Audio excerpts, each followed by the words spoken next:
do what?" My father's voice echoed through our pristine suburban kitchen, making the designer light fixtures tremble. His face, already red from his third scotch of the evening, darkened to an alarming shade of purple. "I want to start a software company," I repeated, trying to keep my voice steady. "I've already developed a prototype. It's a platform that helps small businesses." "Absolutely not." He slammed his glass down. "We didn't pay for your Stanford degree so you could waste your life on some pipe dream. You're joining the family business.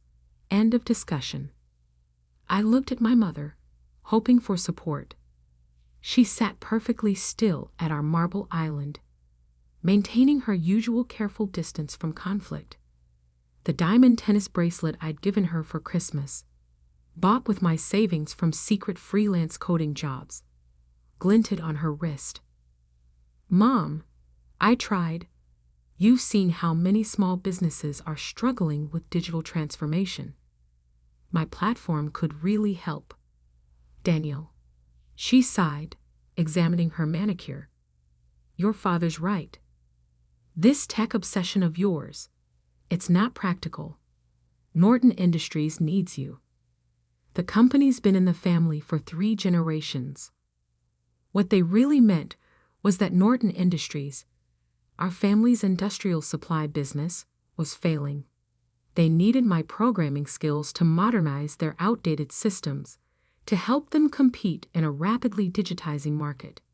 But I had bigger dreams.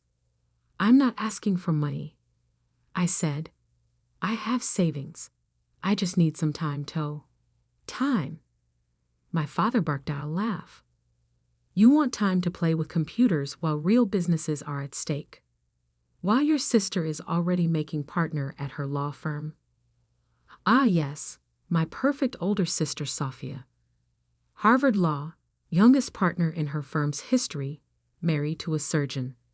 The standard against which all my failures were measured." "This isn't playing," I insisted. "I've already got interest from potential clients. Small businesses need affordable software solutions, and the big tech companies aren't serving them." My platform cooled. The glass shattered against the wall inches from my head. "Enough!" my father roared, whiskey dripping down the expensive wallpaper. "You have a choice. Join Norton Industries on Monday or get out. See how long you last without our support."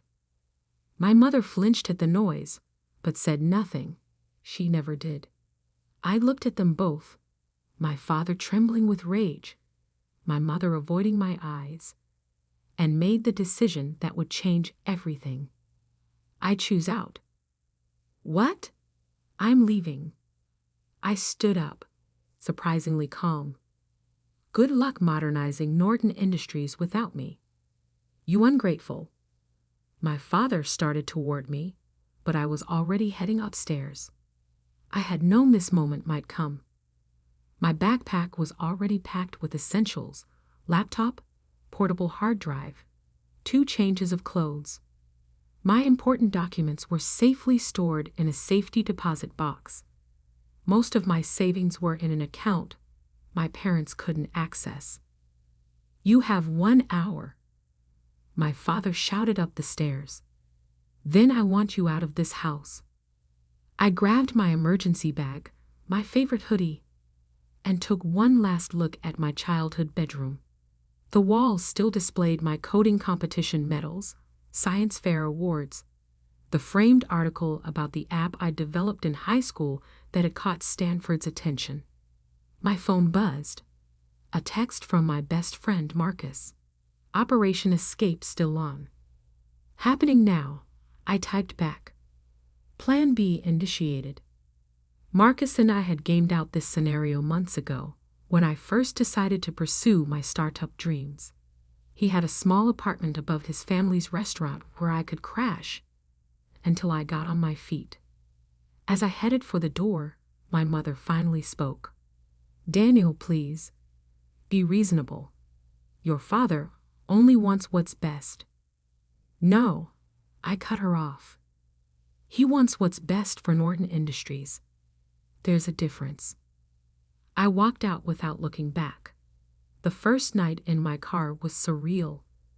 I'd parked on a quiet street 2 blocks from my parents' house, close enough to maintain a strong connection to their high-speed Wi-Fi network, which I'd installed and secured myself, far enough that they wouldn't spot me.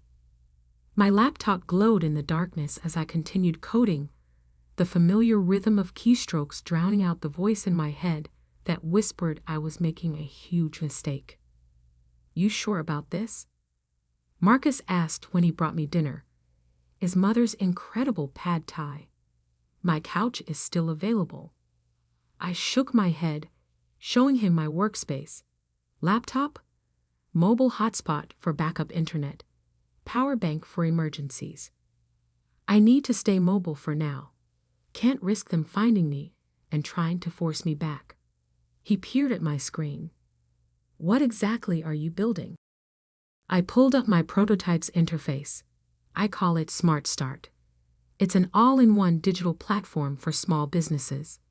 Point of sale, inventory management, customer relationships, online presence. Everything they need to compete in today's market, but simplified and affordable. Like what your dad's company needs?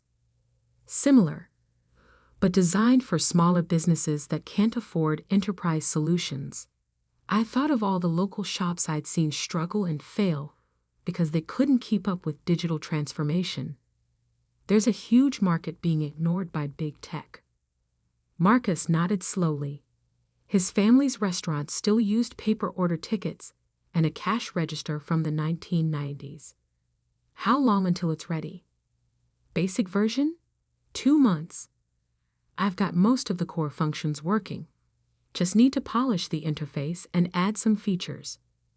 What I didn't tell him was that I was also secretly documenting everything wrong with Norton Industries systems. Every vulnerability, every inefficiency, every missed opportunity for digital innovation. Not out of spite, but because I knew that someday they'd need exactly what I was building. They just didn't know it yet. Life settled into a strange routine. During the day, I'd work from various coffee shops, buying the minimum necessary to justify using their space and Wi-Fi. At night, I'd park near my parents' house, using their high-speed connection to upload code and run complex tests. I lived on protein bars, coffee, and Marcus's family's leftovers. Showered at a cheap gym membership. Learned which parking lots were safe to sleep in and which to avoid. It wasn't comfortable, but it was productive.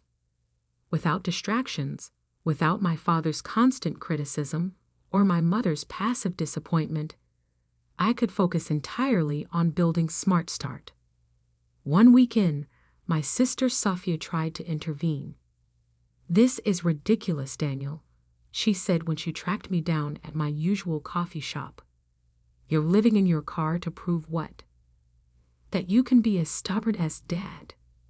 I didn't look up from my coding. "I'm building something important. You're throwing away a guaranteed future with the family business." "The family business is dying," I said bluntly. "Dad's too proud to admit it.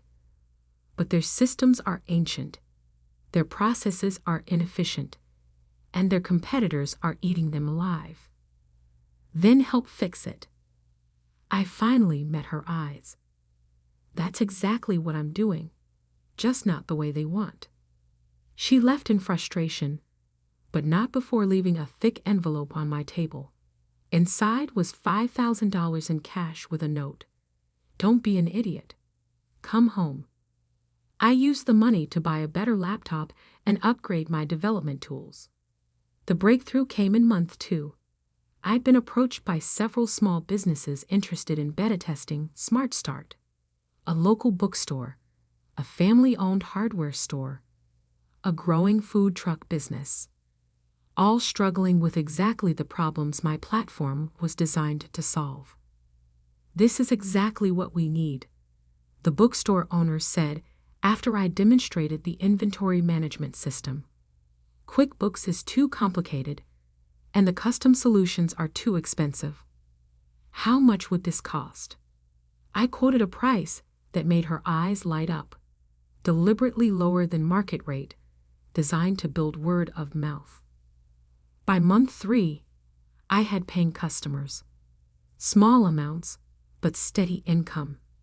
Enough to rent a tiny studio apartment, though I kept it off the lease to stay under my parents' radar. Then came the call that changed everything. Is this Daniel Norton? The voice was professional, authoritative.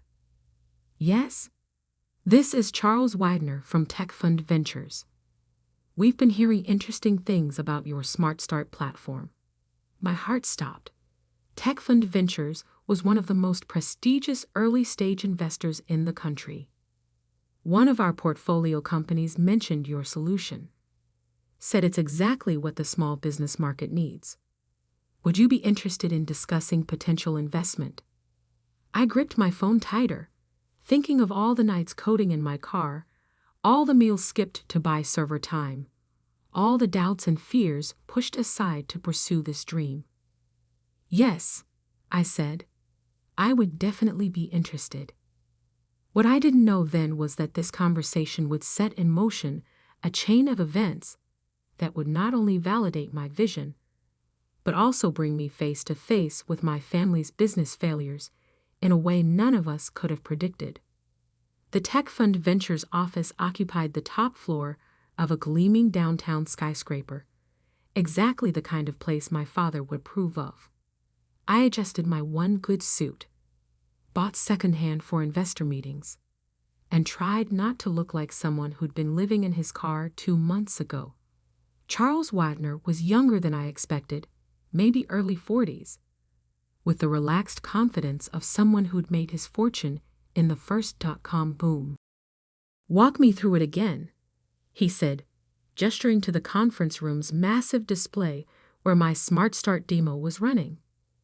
I pulled up the interface that had become as familiar as my own reflection. Small businesses are drowning in digital complexity.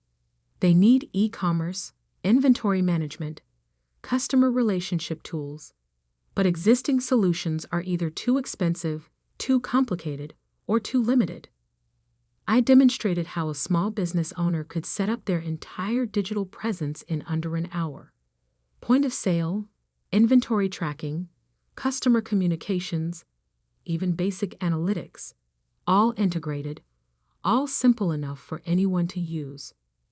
And this scales? Charles asked. Completely. The architecture is cloud-based, modular. We can add features as businesses grow, integrate with other platforms, but the core stays simple. He nodded slowly. And your current users? 28 paying customers, all from word of mouth. 0 churn rate. Average user engagement is 4 hours daily. That's impressive. He pulled up another screen. My company's incorporation documents. Innovative Solutions LLC. Registered 6 months ago. Yes, all self-funded so far. He studied me carefully. You're Jonathan Norton's son. My heart skipped. You know my father?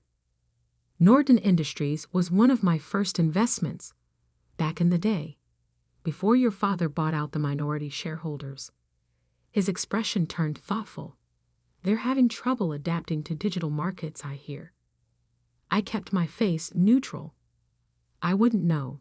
I'm not involved with Norton Industries. Interesting. He tapped his tablet, and a new document appeared on the screen. We'd like to offer you seed funding. $2 million for a 20% stake. I tried not to show how my hands were shaking. $2 million. More money than I'd ever imagined having access to. There's one condition, Charles continued. We want you to expand your focus. Small businesses are good, but mid-sized enterprises need these solutions too. Companies like, say, Norton Industries. And there it was. The trap I'd been both expecting and dreading. You want me to target my family's business. He smiled slightly. I want you to target a market segment that desperately needs modernization. The fact that your father's company might benefit is incidental. I thought about all the nights I'd spent parked outside my parents' house, using their Wi-Fi to build something they dismissed, about my father's rage and my mother's silence, about the small businesses already thriving with Smart Start. I'll need full control of the company's direction, I said. No interference with the core mission. Of course. He slid a folder across the table. Have your lawyers review it. But Daniel, don't wait too long. This market won't stay open forever. I signed the deal 3 days later, after my sister Safia, still a better lawyer than she knew, reviewed every clause. You're really doing this, she said, handing back the marked-up documents. Going directly against Dad's business. I'm building something that could save his business, I corrected, if he's willing to see it. She shook her head. You know he won't. Not coming from you. She was right, of course, but I had a plan for that too. The next 6 months were a blur of scaling up. I rented real office space, a converted warehouse that would have given my mother a heart attack. Hired developers, designers, sales staff. Marcus came on as head of customer success, his experience with small business owners proving invaluable. Smart Start grew faster than even Charles had predicted. Word spread through business communities about the platform that actually delivered on its promises. Our user base exploded from dozens to hundreds, then thousands. Then came the article that changed everything. Digital David versus Goliath. How Smart Start is disrupting enterprise software. The tech press had finally noticed us. The article praised our innovation, our focus on user experience, our ability to help small businesses compete with larger corporations. It also mentioned, almost as an aside, that I was the estranged son of Jonathan Norton. My phone rang minutes after the article went live. Sophia. Dad's furious, she said without preamble. He's calling an emergency board meeting. Why? Smart Start isn't competing with Norton Industries. No, but 3 of their biggest customers just announced they're switching to your platform. I sat back, stunned. We'd been so focused on small businesses, I hadn't noticed the mid-sized companies starting to adopt Smart Start. There's more, Safia continued. Their latest quarterly numbers. They're bad, Daniel. Really bad. The board is talking about forcing Dad out if he doesn't modernize their systems. I pulled up Norton Industries' public financial reports. The numbers were worse than I'd imagined. Their stock had dropped 40% in 6 months. Customer churn was accelerating. Their ancient software systems were literally driving them toward bankruptcy. They need help, I said quietly. They need you, she corrected. But you know Dad will never admit it. I thought about Charles Wagner's words about targeting mid-sized enterprises, about all the features we built into Smart Start that could save companies exactly like Norton Industries. Maybe, I said slowly, they don't need to know it's me. That night, I called an emergency meeting of my own team. We're launching Enterprise Solutions, I announced, pulling up the prototype I'd been quietly developing. A new division focused on larger businesses, built on the Smart Start framework, but with additional features for complex operations. Marcus frowned. I thought we were staying focused on small business. We are. But there's a whole segment of mid-sized companies being crushed between small business agility and big corporation resources. They need what we've built.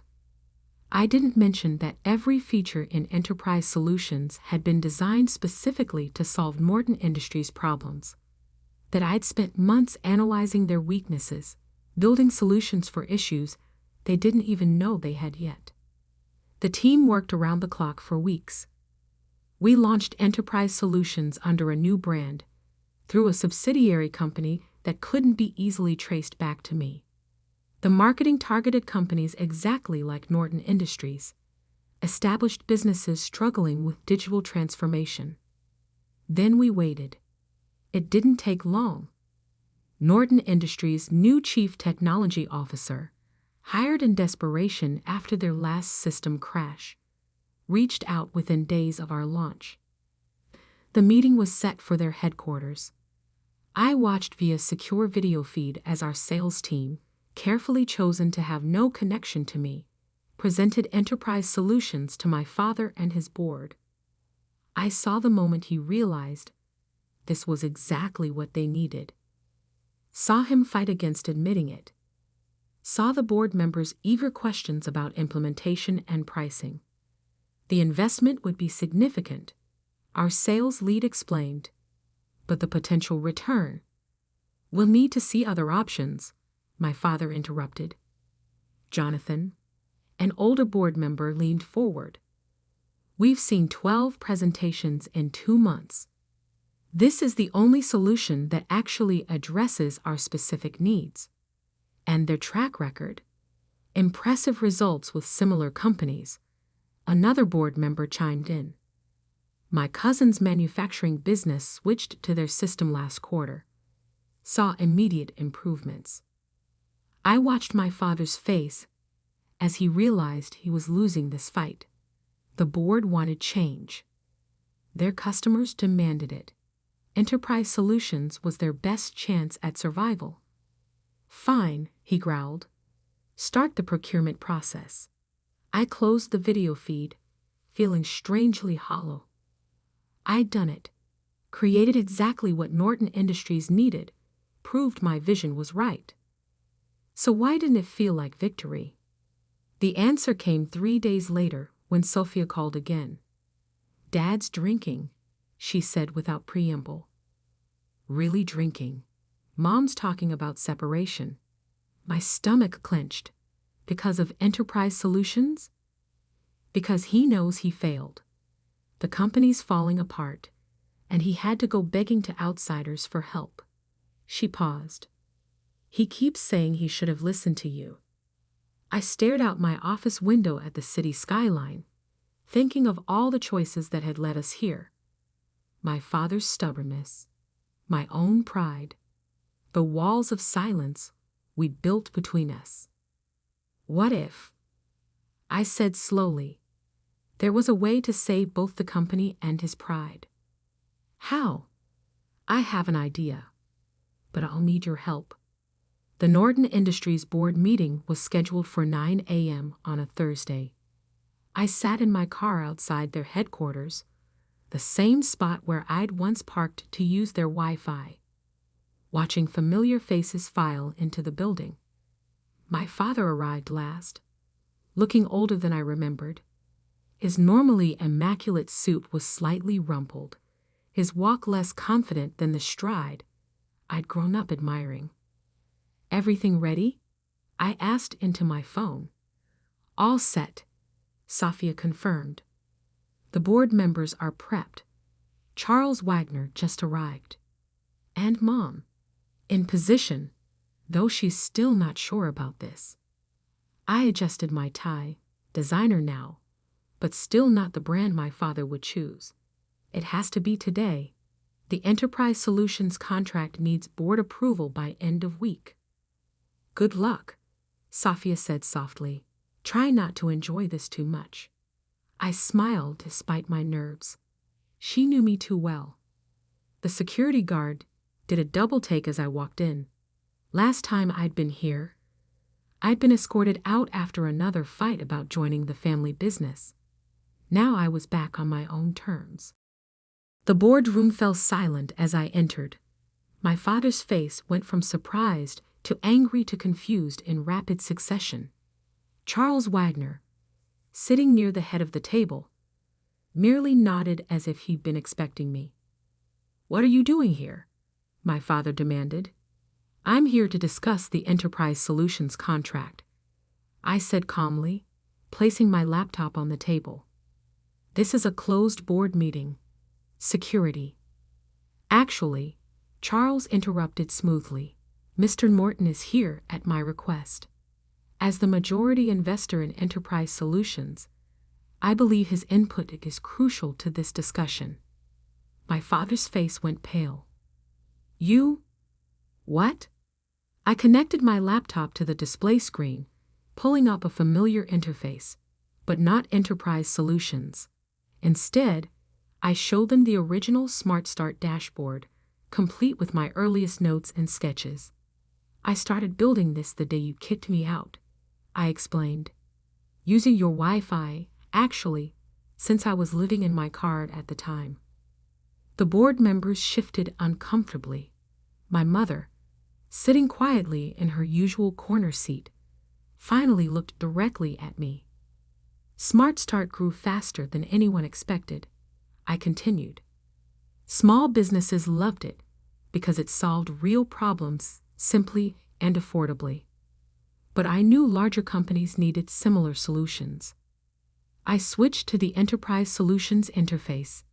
Every feature in this system was designed specifically to address Norton Industries' challenges. The inventory management, the customer tracking, the integration capabilities, all built based on intimate knowledge of what this company needs. You've been spying on us? My father's voice shook with rage. No, I've been trying to save your company. The same company you wanted me to join, but only on your terms. Charles Wagner cleared his throat. The board has reviewed Mr. Norton's proposal. Enterprise Solutions isn't just a software platform, it's a potential merger opportunity. My father's head snapped up. Merger? I pulled up new slides, the detailed merger proposal I'd spent weeks preparing. Smart Start Technology would acquire a controlling interest in Norton Industries, I explained. But the Norton name stays. The legacy business continues, enhanced by modern technology. And the current CEO transitions to Chairman Emeritus, focusing on strategic partnerships rather than day-to-day operations. The room was absolutely silent. You want to buy my company? My father whispered. I want to save it, I corrected. Transform it into something that honors its history while embracing the future. But it has to happen now, before the market completely passes you by. My mother spoke for the first time. Jonathan, listen to him. He turned to her, startled. In 30 years of board meetings, she'd never spoken up. I've seen what Daniel built, she continued. What he sacrificed to build it. This isn't about winning or losing. It's about family. Family? He barked out a laugh. He abandoned the family business. No, I said quietly. I found a different way to support it. Every feature, every innovation in Enterprise Solutions was designed with Norton Industries in mind. Because despite everything, I never stopped believing in what this company could be. I walked over to his chair, pulled up one more document on my tablet. My original business plan, written in my car that first night after being kicked out. The title read, Project Phoenix, Modernizing Norton Industries Through Independent Innovation. He stared at the document, recognition dawning. This was your plan all along. Plan B, actually. Plan A was convincing you to modernize from within. But you weren't ready to listen then. Charles Wagner stood up. The board needs to vote on this merger proposal by end of day. I suggest we take a brief recess to process this information. People filed out, leaving me alone with my father. He sat there, staring at my business plan, looking lost.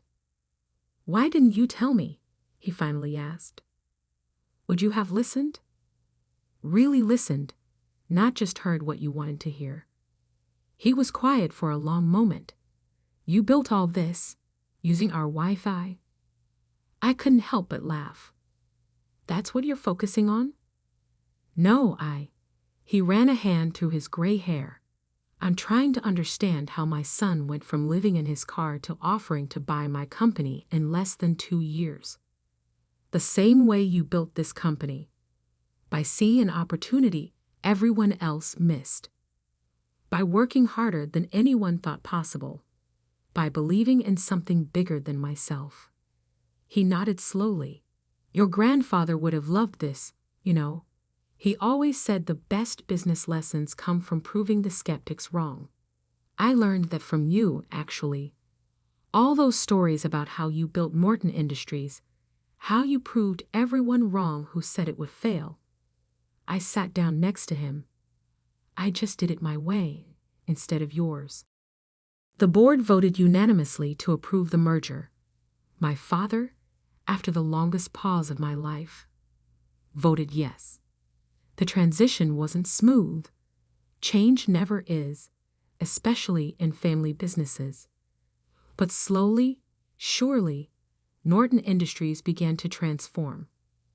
We kept the name, but modernized the brand. Kept the core business my grandfather had built, but enhanced it with technology that helped it thrive in the digital age. Smart Start's innovation combined with Norton's stability created something neither company could have achieved alone. 1 year later, I sat in what had been my father's office, our office now, since he'd finally accepted the chairman emeritus role. We were reviewing quarterly numbers, which had exceeded all projections. You were right, he said suddenly. I looked up. About what? About everything. The technology. The market changes. The need to adapt. He met my eyes. I was too proud to see it. Too scared of losing control. And now, he gestured at the tablet, showing our latest results. Now I'm proud of what you built. What we're building together. My phone buzzed. A message from Marcus about a potential new acquisition target. Another struggling family business that needed exactly what we created. Speaking of building, I said, pulling up the proposal. What do you think about expanding our enterprise division? He smiled, the real smile I remembered from childhood, before stress and fear had hardened him. Tell me more.